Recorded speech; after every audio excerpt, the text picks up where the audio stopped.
City post में आपके साथ में मैं हूं नामिका और इस वक्त हमारे साथ में है यहाँ पर जाप पार्टी के प्रवक्ता सह महासचिव संजय सिंह जी। संजय जी, आपका बहुत बहुत स्वागत है सिटी पोस्ट में। जिस तरीके से अभी आपको बता दें कि अभी 5 सूत्री मांग को लेकर के जाप की तरफ से, जाप पार्टी की तरफ से 9 अगस्त को राज्यव्यापी 5 सूत्री मांग को लेकर के साइकिल जुलूस निकाला जाएगा। इस पर हम बात करेंगे। और दूसरी बात जो होगी कि 31 अगस्त को जाप का स्थापना दिवस है, जिसको ये लोग सेलिब्रेट करेंगे। जाप पार्टी के जितने लोग हैं ये लोग मिलकर के सेलिब्रेट करेंगे। और अहम बात यहाँ पर ये आ रही है कि इस स्थापना दिवस के अवसर पर पप्पू यादव वहाँ पर उपस्थित रह सकते हैं। बड़ी बात यहाँ पर आई है कि पप्पू यादव की उपस्थिति वहां रह सकती है। तो चलिए तमाम बातें करेंगे। संजय सिंह जी हमारे साथ में है, पार्टी के प्रवक्ता हैं, महासचिव हैं, उनसे पूछते हैं। संजय जी, आपकी सबसे पहले आपसे सवाल करूंगी कि जो आपकी 5 सूत्री मांग है, जिसको लेकर के आप लोग 9 अगस्त को साइकिल जुलूस निकालने वाले हैं, ये क्या मांगे हैं आपकी? क्या 5 सूत्री मांगे हैं और किससे ये मांगे हैं?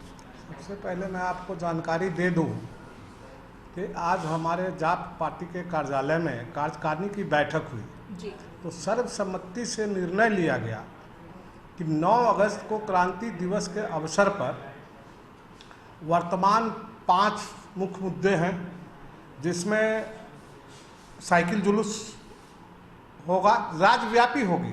तमाम जिला अध्यक्ष अपने अपने जिला में करेंगे। इस 5 सूत्री मांग में पहला है जातीय मतगणना, जो अभी उभर कर आया है। कमर तोड़ महंगाई आप देख ही रहे हैं। तीसरा है बढ़ती बेरोजगारी की समस्या। चौथा है पर्याप्त बाढ़ राहत देने हेतु। और 5वां है पेंगासस कांड को सर्वोच्च न्यायालय द्वारा जांच। जातीय जनगणना की आप बात बताएं जैसे संजय जी, तो जातीय जनगणना को लेकर के तमाम विपक्षी पार्टियां जो हैं, सरकार जो है, वो सब कहीं ना कहीं एकजुट होती दिख रही है। सभी की बातें जो है वो सेम है कि सबकी डिमांड वही है कि जातीय जनगणना होनी चाहिए। क्यों नहीं होनी चाहिए? जब हर तरफ कहते हैं कि हर चीज़ की गिनती होती है, तो फिर आखिर जातीय जनगणना क्यों नहीं होनी चाहिए? डिमांड तो सब कर रहे हैं, चाहे हम आपकी पार्टी की बात कर ले, चाहे सत्ता पक्ष की बात कर ले, जो मुख्य विपक्षी पार्टी है उसकी बात कर ले, सब तो यही डिमांड कर रहे हैं। देखिए, इसमें सबसे बड़ी चीज़ है कि सरकार जो है ना, दुमुहा सांप है।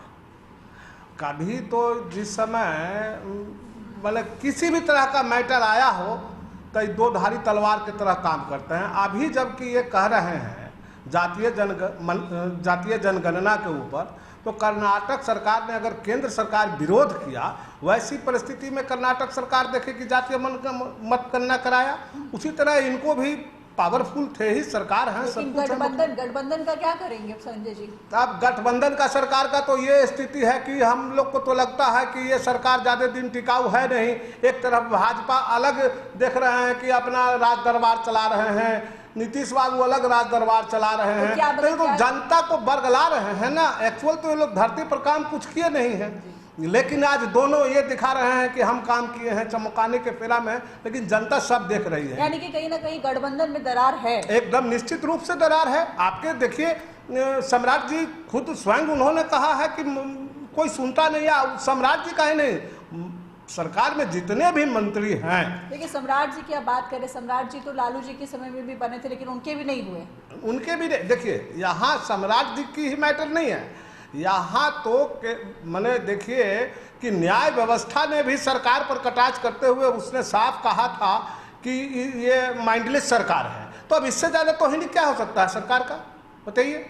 संपूर्ण कोरोना काल में भी आपने देखा क्या स्थिति रही। कोरोना काल की बात बता जैसे संजय जी, लेकिन अगर सरकार की बात करते हैं, देखिए मैं निष्पक्ष होकर के बात कर रही हूँ, लेकिन जब जो वादे पूरे करने की बात होती है तो 4-4 लाख वादे की बात हो रही है। विपक्षी पार्टी कहती है कि भाई हम इतना रोजगार देंगे, तमाम वादे किए, लेकिन कहाँ वो धरातल पर नहीं दिख रही। लेकिन 4 लाख मुआवजा देने की जहाँ तक बात होती है तो सरकार दे रही है। अभी 4 लाख मुआवजा। आप देखिए, ये तो बता रहे हैं गिरगिट की तरह ये रंग बदलते हैं। अभी आम आवाम इस बात को जान रही है कि इतनी बड़ी आपदा में, कोरोना जैसी आपदा में, ऑक्सीजन के वजह से कितने लोगों ने अपना जान गंवाया, अपना परिवार गंवाया। अब उस पर भी वो सर्टिफिकेट केंद्र सरकार जारी करती है कि नहीं, हमारे यहाँ ऑक्सीजन की कोई कमी नहीं थी, और उसमें दही में जोलन जमा रहे हैं बिहार सरकार। मंगल पांडे ने भी जवाब दिया, आपने देखा कि यहाँ ऑक्सीजन की कोई कमी नहीं थी, जबकि बेहाल थे लोग। हम लोगों ने स्मशान शमशान से लेकर के हर जगह किस तरह से दवा हमारे आदरणीय पप्पू यादव उपलब्ध करा रहे थे, हॉस्पिटल में एडमिट करा रहे थे, खाने सामग्री से लेकर हर व्यवस्था हम लोगों ने कोई चूक नहीं छोड़ा, अपनी जान प्राण पर खेल करके किया। तो ये लोग तो बेशर्मी सरकार है ना, कहते हैं सुशासन बाबू, लेकिन यहाँ तो कुशासन का राज है। आज ही का दृश्य देखिए, यहाँ मुजफ्फरपुर का सहनी जी जो वहाँ के प्रभारी मंत्री हैं, उन्होंने जाकर के दरोगा को किस तरह से डांट दिया है, डांट रहे हैं एसआई को। तो ये लोग तो भूमि माफिया जो हैं उसको संरक्षण देने का काम कर रहे हैं ना। एक विधायक का बेटा अगर गलती कर रहा है तो विधायक के बेटा को डांटना चाहिए, न कि उस दरोगा को डांटना चाहिए। हम तो कहते हैं कि दरोगा को सबसे पहले सुरक्षा की जरूरत है, क्योंकि मंत्री का इस तरह से दबाव है। सुशासन बाबू खाली नाम के सुशासन है, इनके राज में खाली कुशासन भरा हुआ। बिल्कुल, कोई स्वास्थ्य व्यवस्था नहीं आपके हिसाब से कहीं से? एकदम नहीं, कुछ नहीं। बिल्कुल बिल्कुल। अच्छा, आपसे संजय जी आपसे ये बात करेंगे कि चलिए सरकार जो है वो सिर्फ सारी जो पोल है वो सरकार की खुल रही है, कुशासन की सरकार है, माइंडलेस सरकार है, तमाम बातें जो है वो है। लेकिन अभी जानना चाहेंगे आपसे कि 31 अगस्त को जो आप स्थापना दिवस मनाने वाले हैं, जो सेलिब्रेट करने वाले हैं, पप्पू यादव की उपस्थिति वहाँ पर कैसे हो सकती है? आपने अच्छा प्रश्न उठाया है। हम लोग कानून पर पूरा विश्वास रखते हैं। आज तक सरकार का जो कर्म था उसने किया, लेकिन हम लोग को आज भी कानून पर पूरा विश्वास है और न्याय पर पूरी आस्था है। हम लोग को पूरी उम्मीद है, जिस तरह से हम लोगों ने हाई कोर्ट में हमारे जो भी वकील हैं पप्पू यादव जी के, उन्होंने दायर किया है, दायर में बहस भी हुआ है। एक बार तो डेट पर सरकारी वकील ने समय ले लिया, लेकिन बहुत जल्द ही समय आएगा और उनकी जमानत मिलेगी। और हम लोग को पूरा विश्वास है कि आने वाले 31 तारीख को स्थापना दिवस के अवसर पर बापू सभागार में हम लोग पप्पू यादव जी की उपस्थिति में ही स्थापना दिवस मनाएंगे और बिहार के तमाम जो काले कारनामे हैं इसका उजागर करेंगे। देखिए, अभी आपने कहा कि आपको कानून व्यवस्था पर पूरा विश्वास है, लेकिन जब पप्पू यादव की गिरफ्तारी हुई थी तो उस वक्त काफ़ी हो हंगामा हुआ था। आपकी पार्टी ने भी सड़क पर उतर करके काफ़ी हो हंगामा किया था, तो उस वक्त कानून पर विश्वास की बात, तो कहीं न कहीं आपको भी यह बात मालूम है कि 32 वर्ष पुराने केस में उनको फंसाया गया था, जिस केस में मुद्दई भी जाकर के न्यायालय के सामने समक्ष कह भी दिया कि नहीं हम लोग को कॉम्प्रोमाइज हो गया या गलती से मैंने नाम दे दिया था।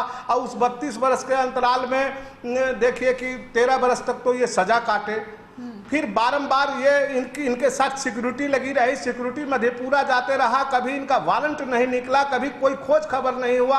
आज जब देख रहे थे कि लोग कोरोना काल में ठेला पर लाद के पेशेंट को ले जा रहे थे, अपने मरीज को गाड़ियां की कमी बता रहे थे, लेकिन गाड़ियां का जब खुलासा किए, एम्बुलेंस का खुलासा किए, वही इनका गुनाह बन गया। इनकी बढ़ती लोकप्रियता से घबरा करके सरकार ने इनको पुराने केस में जा करके जबरदस्ती जेल में डाल दिया। आपने सुना था घर से उठा के ले गया उनको, और ये बोलते रहा कि नहीं आपने कोरोना काल में काम करने का काम किया है, और उसके बाद बहाना मार के 32 साल। क्या वजह रही संजय, जैसे आप बता रहे हैं कि 32 साल पुराने मामले को लेकर के सरकार ने गिरफ्तारी की उनकी, पप्पू यादव की, किस वजह से सरकार क्या डर गई पप्पू यादव से? पप्पू यादव की बढ़ती लोकप्रियता से पक्ष और विपक्ष दोनों घबरा चुकी है, दोनों को भय है कहीं न कहीं।